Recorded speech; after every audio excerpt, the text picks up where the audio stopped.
नमस्कार दोस्तों। अब आप हमें अनअकैडमी की लर्निंग ऐप पर भी फॉलो कीजिए बिकॉज़ वहाँ भी आपके लिए अच्छे कोर्स हमने प्रोवाइड किए हैं। सो डियर जाइए फॉलो कीजिए एंड रिव्यूज़ देना मत भूलिए। So now friends let's start. So dear Hindi भाषा का प्रैक्टिस सेट है, 8th प्रैक्टिस सेट है ये।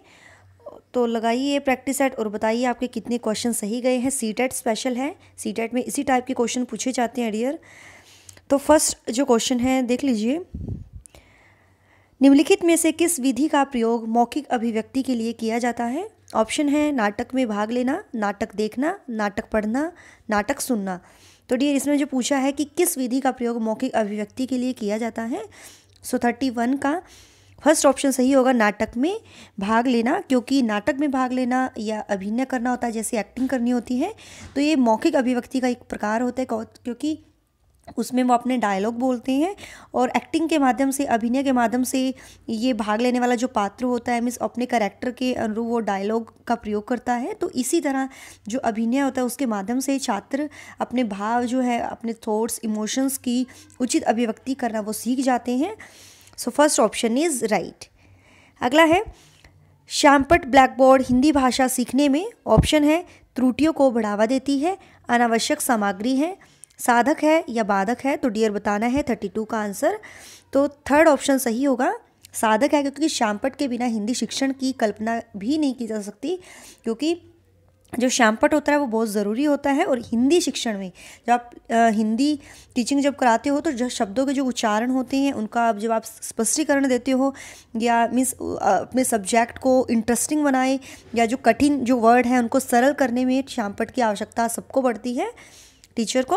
So third option is right. Next है निम्नलिखित में से किस माहौल में बच्चों को भाषा सीखने के लिए अधिक प्रयास की आवश्यकता नहीं पड़ती। ऑप्शन है जहाँ केवल पुस्तकों द्वारा भाषा सिखाई जाती हो, जहाँ किसी भी प्रकार से भाषा सीखने की स्वतंत्रता हो, जहाँ मातृभाषा सीखने की स्वतंत्रता हो केवल विद्यालयों में। तो आंसर 33 का सही आंसर होगा, जहाँ किसी भी प्रकार से भाषा सीखने की स्वतंत्रता हो। क्योंकि स्वतंत्र जब माहौल बच्चों को मिलता है तो वो भाषा सीखने में वो अत्यधिक उनको प्रयास की आवश्यकता उनको नहीं पड़ती है, क्योंकि स्वतंत्र जो माहौल उनको मिलता है बालकों को अपनी भाषा प्रयोग हेतु अधिक से अधिक वो अवसर प्रोवाइड करता है। So second option is right. Next है निम्नलिखित में से कौन सा भाषा शिक्षण का उद्देश्य है पूछा है। भाषा सीखते समय त्रुटियां बिल्कुल न करना, भाषा की बारीकी और सौंदर्य बोध को सही रूप में समझने की क्षमता को हतोत्साहित करना, भाषा के व्याकरण सीखने पर बल देना, निजी अनुभवों के आधार पर भाषा का सृजनशील प्रयोग करना। तो 34 का जो सही आंसर होगा, फोर्थ ऑप्शन सही होगा, निजी अनुभवों के आधार पर, जो उसके खुद के एक्सपीरियंस हैं उसके आधार पर भाषा का सृजनशील प्रयोग करना। क्योंकि जब वो निजी अनुभवों के आधार पर जो वो भाषा का प्रयोग करता है तो इससे जो भाषा शिक्षण है वो इफ़ेक्टिव होती है, उद्देश्य यही है। सो फोर्थ ऑप्शन इज राइट। अगला है प्रश्न पूछना, प्रतिक्रिया व्यक्त करना, परिचर्चा में भाग लेना, वर्णन करना। तो ये क्या है, भाषा आंकलन के तरीके मात्र हैं। भाषा सीखने सिखाने तथा आंकलन के तरीके हैं, केवल शिक्षण पद्धति है, केवल साहित्यक पद्धति है। सो 35 का सही जो आंसर होगा वो होगा भाषा सीखने सिखाने तथा आंकलन के तरीके हैं। क्योंकि इन्हीं तरीक़ों के अंतर्गत जैसे आप प्रश्न पूछते हो, अपना रिएक्शन वो व्यक्त करते हैं, या परिचर्चा में जब वो भाग लेती हैं या वर्णन करते हैं, तो ये सब भाषा सीखने कि कैसे सीखे हैं, कैसे सिखा रहे हैं, और आंकलन जो करते हैं तो उसके ये तरीके होते हैं। So second option is right. अगला जो क्वेश्चन है, आपके द्वारा पढ़ाए जा रहे विषय में छात्र रुचि नहीं ले रहे हैं तो आप ऑप्शन देख लीजिए डियर। सभी छात्रों को सजा देंगे, ये तो बिल्कुल भी नहीं करेंगे। पढ़ाना छोड़ देंगे, ये भी बिल्कुल भी नहीं करेगा टीचर। अपने पढ़ाने के तरीके में परिवर्तन लाएंगे, या प्रधानाचार्य से उस कक्षा को बदलने हेतु प्रार्थना पत्र लिखेंगे, ये भी गलत है। लेकिन इसका जो सही आंसर होगा कि आपके द्वारा पढ़ाया जा रहा जो विषय है उसमें छात्र वो रुचि नहीं ले रहा है। तो 36 का बताना है डियर। तो आप क्या करोगे, उसमें आप पढ़ाने के तरीके से उसमें चेंजेस ला सकते हो। और ऐसा होता है कि शिक्षक जिस विधि द्वारा पढ़ा रहा है बच्चे उसे समझने में थोड़ा मीन्स वो असहज होते हैं, तैयार नहीं होते हैं। तो ऐसे में शिक्षक को अपने पढ़ाने के लिए तरीकों में परिवर्तन करना चाहिए। So third option is right. Next है भाषा शिक्षण के संदर्भ में निम्नलिखित में से कौन सी पाठ्य पुस्तकों की उपयोगिता है। ऑप्शन है ज्ञान प्राप्ति के लिए पुस्तकें सर्वसुलभ एवं मितव्ययी साधन है। पुस्तकें अर्जित ज्ञान का स्थायीकरण है।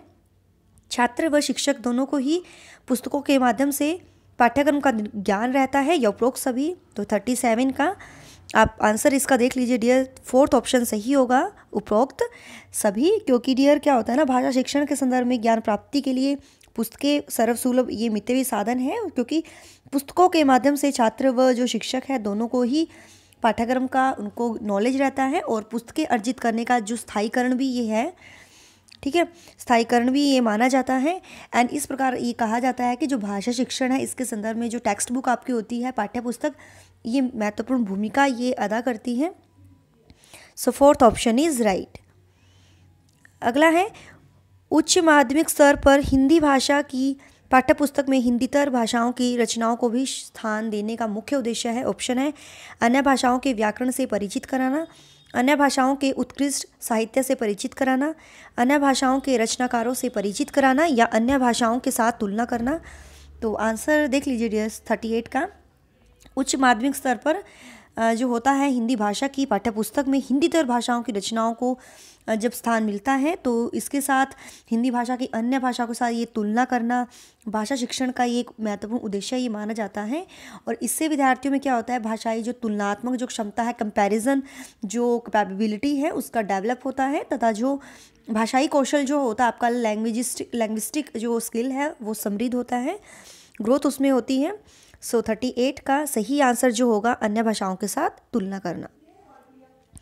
अगला है बच्चे अपने चारों ओर लिखित सामग्री का जितना प्रयोग होते देखेंगे उतनी ही लिखित भाषा के प्रति उनकी समझ सहज रूप से बनती चली जाएगी। उपरोक्त कथन का निहितार्थ है। ऑप्शन देख लीजिए, बच्चों की पाठ्यपुस्तकों में बहुत से पाठ होने चाहिए, बच्चों को अपने इर्द गिर्द विज्ञापन, होर्डिंग्स, कैलेंडर, बाल साहित्य, सूचियाँ आदि देखने पढ़ने के अवसर मिलते रहने चाहिए, बच्चों को गृह कार्य में लेखनी संबंधी कार्य ही देना चाहिए, या बच्चों को श्यामपट्ट पर लिखे हुए तथ्य अपनी कॉपी में लिखने के अधिकाधिक अवसर देने चाहिए। तो 39 का पूछा है, सेकंड ऑप्शन सही होगा, बच्चों को इर्द गिर्द विज्ञापन, होर्डिंग्स, कैलेंडर, बाल साहित्य, सूचियाँ देखने पढ़ने के अवसर उनको मिलते रहने चाहिए, क्योंकि बच्चों को जब वो मिलती है तो इसके माध्यम से जो भाषा की जो लिखित भाषा जो होती है उसके प्रति वो सहज रूप से वो बनती जाती है, तो वो ईजिली से वो सीख जाते हैं और वो इंटरेस्ट वो ज़्यादा लेने लगते हैं। तो सेकंड ऑप्शन इज़ राइट। अगला है व्याकरण शिक्षण को सरल एवं रुचिकर बनाने के लिए निम्नलिखित में से कौन सा उपाय नहीं करना चाहिए डियर, नहीं करना चाहिए पूछा है, तो क्वेश्चन को ध्यान से पढ़िएगा।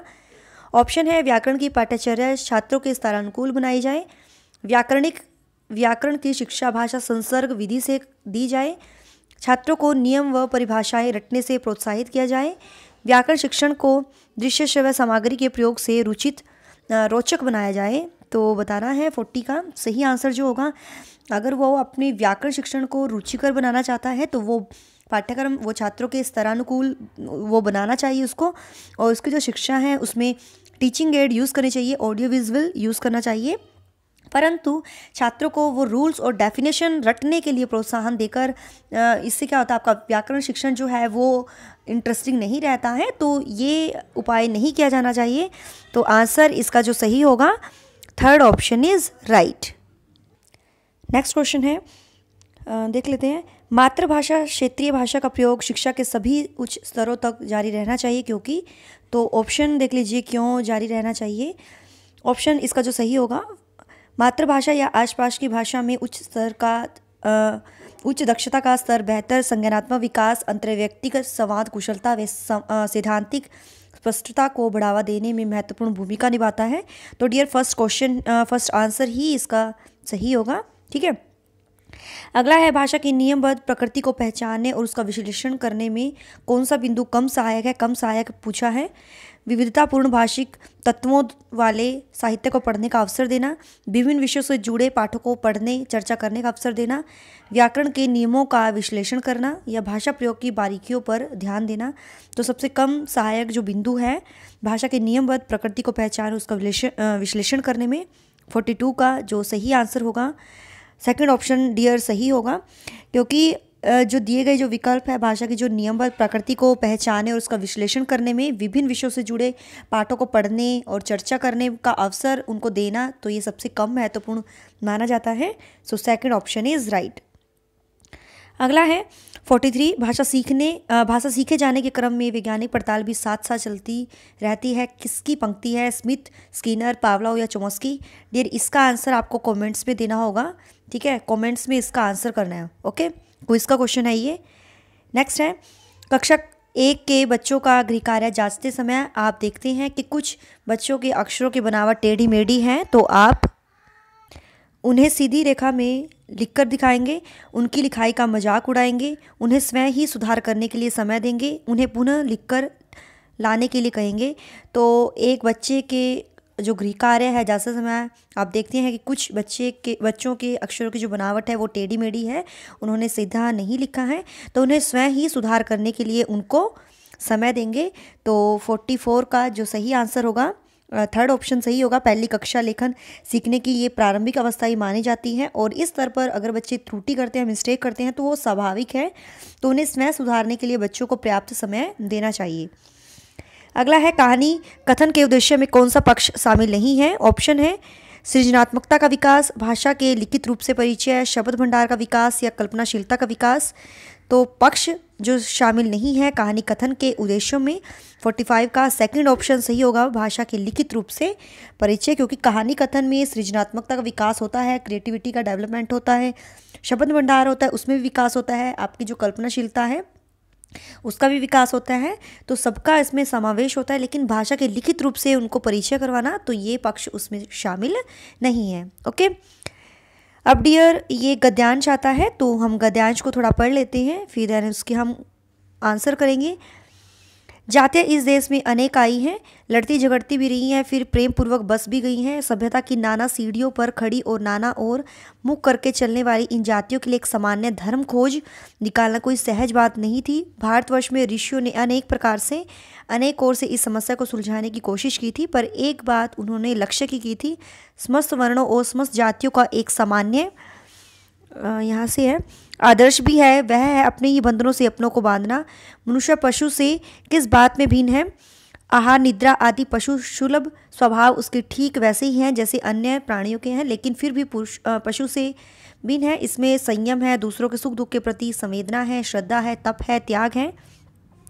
यह मनुष्य के उद्भावित बंधन है, इसलिए मनुष्य झगड़े टंटे को अपना आदर्श नहीं मानता, गुस्से में आकर चढ़ दौड़ने वाले अविवेकी को बुरा समझता है और वचन, मन और शरीर से किए गए असत्य आचरण को गलत आचरण मानता है। यह किसी खास धर्म या जाति, वर्ण या समुदाय का धर्म नहीं है, यह मनुष्य मात्र का धर्म है। गौतम ने ठीक ही कहा है कि मनुष्य की मनुष्यता यही है कि वह सबके सुख दुख को सहानुभूति के साथ देखता है। यह आत्मनिर्मित बंधन ही मनुष्य को मनुष्य बनाता है। अहिंसा, सत्य और अक्रोधमूलक धर्म का मूल उक्त यही है। मुझे आश्चर्य होता है कि अनजाने में भी हमारी भाषा यह भाव कैसे रह गया है, लेकिन मुझे नाखून के बढ़ने पर आश्चर्य हुआ था। अज्ञान मनुष्य को सर्वत्र पछाड़ता है और आदमी है कि सदा उससे लोहा लेने को कमर कसे है। तो डियर ये गद्यांश था। अब हम इसके क्वेश्चन पढ़ लेते हैं। अगर आपने गद्यांश अच्छे से पढ़ा होगा, ऑप्शन आपको अच्छे से पढ़ने होंगे। अहिंसा, सत्य और अक्रोधमूलक धर्म का उक्त नहीं है। आत्मनिर्मित बंधन, असत्याचरण, सद्विचार या परोपकार। तो हमने इसमें पढ़ा था असत्याचरण इसका उक्त नहीं है धर्म का, तो आत्मनिर्मित बंधन भी है, सद्विचार भी है और परोपकार भी है। ठीक है, तो second option is right. Next है, देश में आने वाली विभिन्न जातियों ने क्या खोज निकाला था? तो उसमें हमने जो देखा था सामान्य धर्म या ऐसे कुछ हमने देखे थे। सामान्य धर्म, सुख शांति, धर्म संपदा, जीवन पथ, इनमें से बताना है सही आंसर क्या होगा। तो डियर 47 का जो सही आंसर होगा वो हमारा फर्स्ट ऑप्शन सही होगा। गद्यांश में स्पष्ट है कि देश में आने वाली विभिन्न जातियों ने सामान्य धर्म निकाला था, तो फर्स्ट ऑप्शन इज राइट। किन्होंने यह खोजा कि सभी जातियों का एक सामान्य आदर्श है? किसने खोजा था? तो डियर तो हमने गद्यांश में पढ़ा था, वो ऋषियों ने खोजा था। ठीक है, so third option is right. मनुष्य को सदैव पछाड़ता है, कौन पछाड़ता है? तो ये पछाड़ता है अज्ञान। ओके, सुख दुख में कौन सा समास है? योजक चिन्ह है, तो इसमें द्वंद्व समास होगा। संवेदना में संधि विच्छेद है, सो संवेदना में जो संधि विच्छेद होगा। बताना है। तो संवेदना में छंदी विच्छेद जो है वो है सम प्लस वेदना। नेक्स्ट है, गौतम ने मनुष्य की मनुष्यता किसे बताया है? तो बताना है 52 का किसे बताया है? तो उन्होंने दूसरों के सुख दुख को सहानुभूति से देखना, ये गौतम ने बताया था। अविवेकी में उपसर्ग व प्रत्यय है, उपसर्ग पहले लगता है शब्द के और प्रत्यय बाद में लगता है। तो 53 में अ मीन्स उपसर्ग आगे होगा, ई प्रत्यय पीछे होगा, अविवेकी। मनुष्य को मनुष्य कौन बनाता है? तो कौन बनाता है? तो वो आत्मनिर्मित बंधन जो है। अगला डियर, पद्यांश को पढ़कर निम्नलिखित प्रश्नों में सबसे उचित विकल्प चुनना है। तो पद्यांश पढ़ लेते हैं।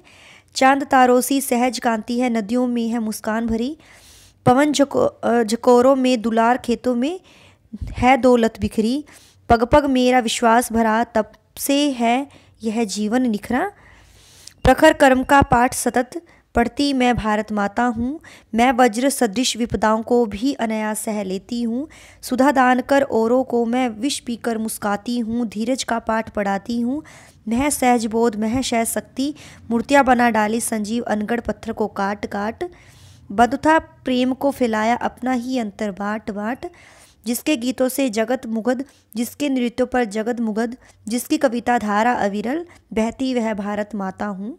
तो ये पद्यांश था, तो पढ़ लेते हैं। अगर आपने अच्छे से पढ़ा होगा, मुस्कान किसमें भरी हुई है? तो जब आपने अच्छे से पढ़ा था तो ये नदियों से ये डिस्कस की थी, बहती जैसे बहती है ना नदियाँ, तो नदियों से इसका तात्पर्य है। अगला जो है, दौलत कहाँ बिखरी हुई है? तो डियर कहाँ बिखरी हुई है दौलत? 56 का बताना है। तो ये खेतों में बिखरी हुई है। विष पीकर कौन मुस्काती है? तो वो भारत माता है। अनगढ़ पत्थर को काट काट कर क्या बनाया गया है? तो क्या बनाया गया है? तो डियर संजीव मूर्तियाँ बनाई गई हैं। निम्नलिखित में से सहज कांति में जो अलंकार है, निम्नलिखित में से अविरल का जो अर्थ है 59 का बताना है। तो अविरल जो होता है जो निरंतर बहता रहता है, ठीक है। सेकंड होगा, चांद तारोसी सहज क्रांति में अलंकार है। तो अगर आपको अलंकार अच्छे से आते हैं तो सी सा है ना, तो इसमें उपमा अलंकार होगा, ठीक है। तो डियर यही थे आज का जो हमारा प्रैक्टिस सेट था। I hope you like this video. If you like this video so please do like shares and subscribe my YouTube channel. Till then bye bye, रब रखा, जय भोलेनाथ।